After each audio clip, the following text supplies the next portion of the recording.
আসসালামু আলাইকুম। সকলের সুস্বাস্থ্য কামনায় শুরু করছি আমার আজকের আরও একটি নতুন ব্লগ। আজকের ব্লগটি দেখার জন্য আপনাদের সবাইকে স্বাগত জানাচ্ছি। আশা করছি যে যেখানে আছেন এবং যে অবস্থাতে আছেন খুবই ভালো এবং সুস্থ আছেন। আলহামদুলিল্লাহ, আল্লাহর অশেষ রহমতে আমরাও বেশ ভালো আছি এবং সুস্থ আছি। আর আজকের ব্লগটা কিন্তু আমি সকালে শুরু করে দিয়েছি। সকালে ঘুম থেকে উঠে পরোটা বানিয়ে নিলাম। আর এখন যেহেতু শিক্ষা প্রতিষ্ঠান বন্ধ, খুব রিল্যাক্সে আছি। তো ভাবলাম যে আজকে একটু পরোটা বানাই সকালের নাস্তায়। আর আজকে ভুড়িভোজ করা হবে। আসলে গতকালকে এভাবে গরুর ভুড়ি বা গরুর বট যেটাই বলেন না কেন সেটা রান্না করেছিলাম। তো সেটা যেহেতু থেকে গেছে, তো ভাবলাম যে সকালে পরোটা দিয়ে এটা নাস্তা করলে বেশ ভালোই হয়। তো সেজন্যই পরোটা বানিয়ে নিয়েছি। আর আজকে একটু চারকোনা করে পরোটা বানিয়েছি।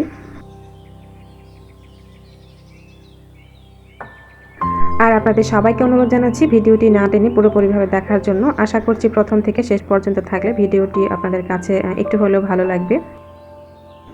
শীতের সকালের নাস্তায় যদি 1 কাপ ধোয়া ওঠা গরম গরম চা হয়ে যায় তাহলে কিন্তু সকালের নাস্তাটা একদমই পরিপূর্ণ মনে হয়।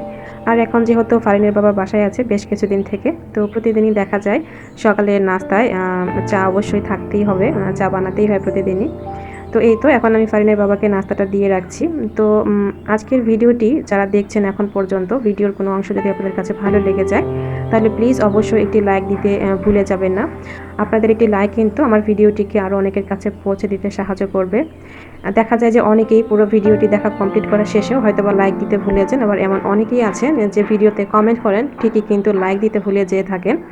তো তাদেরকে আবারও মনে করে দিচ্ছি, ভিডিওটিতে যদি লাইক দিতে ভুলে যেয়ে থাকেন তাহলে প্লিজ এখনই একটি লাইক দিয়ে দিবেন। আর এখন পর্যন্ত যারা আমার চ্যানেলটিকে সাবস্ক্রাইব করেননি, আমার পরবর্তী ভিডিওগুলো দেখতে চাইলে অবশ্যই আমার চ্যানেলটিকে সাবস্ক্রাইব করে পাশে থাকা বেল বাটনের অল অপশনটি সিলেক্ট করে দিতে হবে। আর অলরেডি যারা কাজগুলো করে দিয়েছেন আপনাদের সবাইকে জানাচ্ছি অসংখ্য ধন্যবাদ।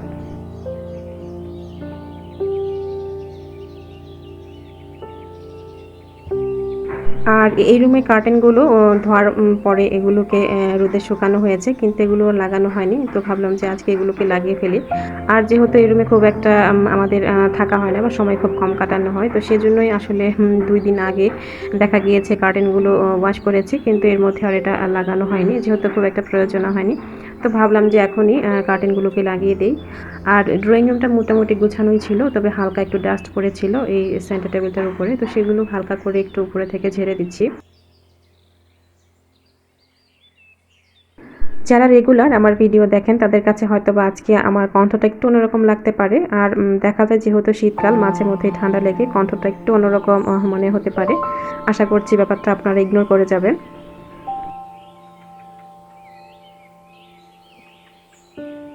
প্রতিটা জিনিসেরই ভালো এবং মন্দ দুটো দিকই থাকে। তবে আমার কাছে শীতকালের ভালো দিকটাই বেশি মনে হয়। আর মন্দ দিকটা হচ্ছে যে এরকম মাঝে মধ্যেই ঠান্ডা লেগে কণ্ঠটা চেঞ্জ হয়ে যাওয়া বা একটু কষ্টে ভোগা মাঝে মধ্যে। আর সবথেকে আরও একটি নেগেটিভ সাইড যেটা হচ্ছে দিনের সময়টা এত অল্প পাওয়া যায়, আসলে সব কিছু করে কীভাবে যেন সময়টা চলে যায়, অন্য কিছু করার আর সময় পাওয়া যায় না। দেখা যাচ্ছে যে সকালে ঘুম থেকে ওঠার পরে এই যে একটানা কাজ শুরু করা হয় তার মধ্যে কীভাবে যেন সারাদিনটা পার হয়ে যায়। রিল্যাক্স করা বা এছাড়াও নিজের শৌখিনতার বশবর্তী হয়ে যে কাজগুলো আমরা করি সেগুলো কিন্তু করার আর তেমন একটা সময় পাওয়া যায় না।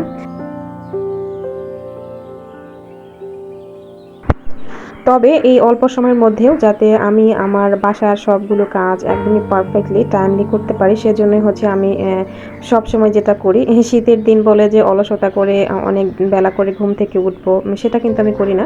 দেখা যায় এখন যেহেতু বাচ্চার স্কুল বন্ধ, তো সেক্ষেত্রে দেখা যায় একটু লেট করে ওঠা হয়, কিন্তু তারপর দেখা যায় যে নামাজ শেষ করে তারপরে একটুখানি রেস্ট নিয়ে তারপরও আধা ঘন্টা বা 1 ঘন্টার মতো রেস্ট নিই বা সকালে উঠে পড়ি।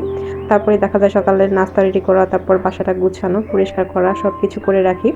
তো এই তো এখন হচ্ছে সকালের নাস্তাটা শেষ করে রুমগুলো একটু গুছিয়ে নিচ্ছি। আর ফারিন যেহেতু বেশ অনেকক্ষণ ঘুমিয়েছিল, তো এই রুমটা একটু দেরিতে পরিষ্কার করলাম। ড্রয়িং রুমটা আগে একটু ক্লিন করে নিলাম হালকা পাতলা। আর এখন হচ্ছে বিছানার উপরে এত জিনিসপত্র থাকে, কাঁথা কম্বল সব কিছু মিলে বিছানার অবস্থা একদমই বেহাল। তো বিছানাটা না গুছানো পর্যন্ত কেন যেন মনে শান্তি পাই না, একদমই এলোমেলো লাগে, চোখের সামনে একটা অস্বস্তি কাজ করে। তো এখন যেহেতু মেয়ে ঘুম থেকে উঠে গিয়েছে তাই বিছানাটা ঝাড়ু দিয়ে একটুখানি গুছিয়ে নিচ্ছি, একটু পরিপাটি করে নিচ্ছি যাতে চোখে একটু শান্তি লাগে। অন্য কাজগুলো একটু রিল্যাক্সে করতে পারি। আর বিশেষ করে দেখা যায় যখন বাসা অগোছালো থাকে সবসময় মানসিকভাবে একটা দুশ্চিন্তা কাজ করে। জানি না অন্য কারো এরকম হয় কি না, মনে হয় এই বুঝি বাসার মধ্যে কেউ চলে আসলো। তো এরকম একটা সবসময় দুশ্চিন্তা কাজ করে, মনে হয় যেদিন বাসা একটু এলোমেলো থাকে সেদিনই হয়তো বা কেউ চলে আসবে বাসায়। তো সবসময় কিন্তু আমরা চেষ্টা করি আমাদের বাসাটাকে এমনভাবে গুছিয়ে রাখার যাতে করে নিজেও থেকে কমফোর্টেবল ফিল করা যায়, এবং বাসায় যখন কেউ আসবে তাদের কাছেও যাতে বেশ একটা স্বস্তিদায়ক পরিস্থিতি থাকে বাসার মধ্যে সবসময়।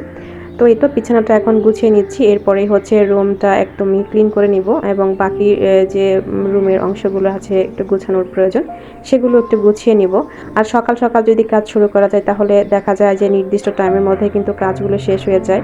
তো শীতকালে যেটা আমরা বেশিরভাগই করে থাকি, একটু অলসতা করে আমরা ঘুম থেকে দেরিতে উঠি, যার জন্য দেখা যায় ঘুমের মধ্যে যদি 2 ঘন্টা 2.5 ঘন্টা বেশি চলে যায় তাহলে কিন্তু দিনের সময়টা এমনিতেই কমে যায়, যেহেতু দিনটা এমনিতেও আরও ছোট থাকে। 5টার দিকে বা 5:30টার দিকে মাগরিবের টাইম হয়ে যায়। তো সেক্ষেত্রে কিন্তু আরও বেশি টাইম ওয়েস্ট করলে সময়টা একদমই কমে যায়।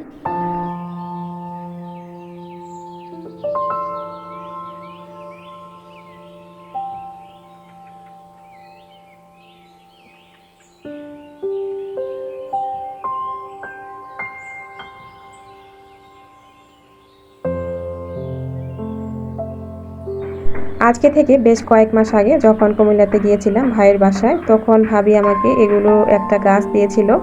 যেহেতু গাছটা দেখে আমার অনেক ভালো লেগেছিল, তো সেটা ভাবে বুঝতে পেরে আমাকে একটা দিয়ে দিয়েছিলেন। তো সেই একটা গাছ থেকে কিন্তু এখন অনেকগুলো গাছ হয়েছে। তো এই গাছের বিশেষ বৈশিষ্ট্য হচ্ছে অনেকটা পাথরকুচি পাতার মতো দেখা যায়, গাছের পাতা থেকে আবার নতুন গাছ জন্মায়। তো সেই একটা গাছ থেকে কিন্তু এতগুলো আবার নতুন গাছ জন্মেছে। তো সেখান থেকে আমি কয়েকটা গাছ এভাবে মাটির মধ্যে এই পটের মধ্যে লাগিয়েছিলাম। তো সেগুলো বড় হয়েছে, বেশ পাতা গজিয়েছে অনেকগুলোই। তো দেখতে বেশ ভালো লাগছে। তো ভাবলাম এটাকে একটু ক্লিন করে একটু ঘরের ভিতরে রেখে দেই কোনো একটা জায়গায়।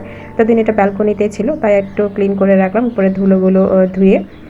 আর আজকে আমি একটু খেয়াল করলাম যে আমার বাসায় যে কিছু ফার্নিচার, বিশেষ করে ওক কাঠের যে ফার্নিচারগুলো আছে তার মধ্যে 2-1টার মধ্যে একটু উপরে সাদা সাদা ফাঙ্গাসের মতো পড়ে গিয়েছে। তো সেগুলোকে একটু পলিশ করব। তো সেজন্য আমি হচ্ছে সামান্য একটু পানি এবং নারকেল তেল একসঙ্গে মিশিয়ে এটাকে মুছে নিব।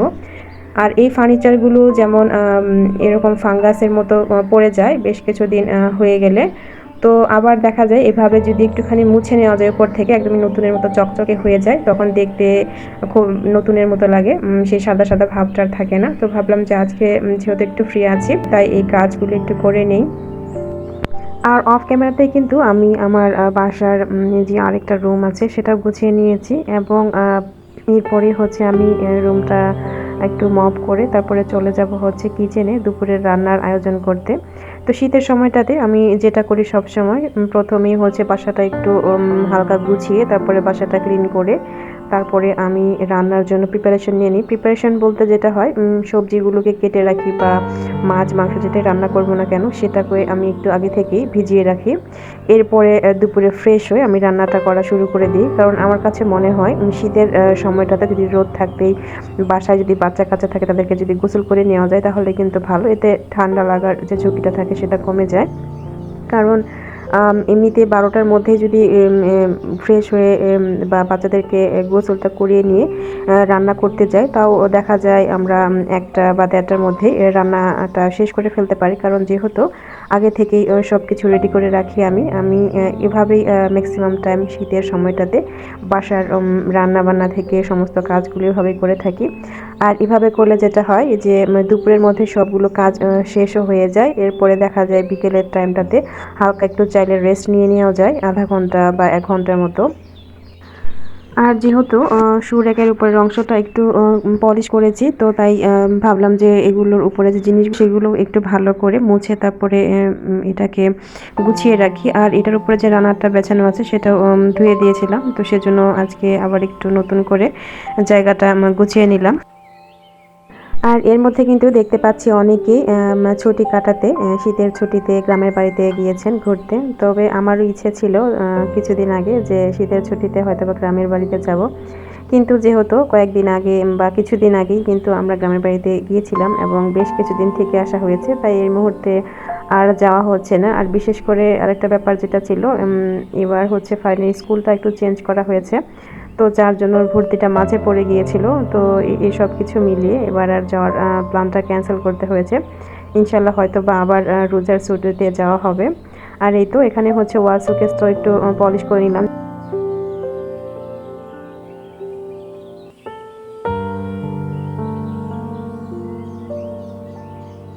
আর এই যে কিছুক্ষণ আগে যে রিয়েল প্লান্টগুলো আমি ধুয়ে দিয়েছি, তো সেগুলোকে মনে হলো যে বেড সাইড টেবিলের এখানে রাখি, তাহলে আর্টিফিশিয়াল ফ্লাওয়ারের পাশে এই রিয়েল প্লান্টটা দেখতে অনেক বেশি ভালো লাগবে এবং জায়গাটাতে একটা সবুজের ছোঁয়াও আসবে। তো দেখতে আমার কাছে বেশ ভালোই লাগছে। তো সেই সঙ্গে আজকে আপনাদের কাছ থেকে বিদায় নিয়ে নিচ্ছি। সবাই ভালো থাকুন, সুস্থ থাকুন। আল্লাহ হাফিজ।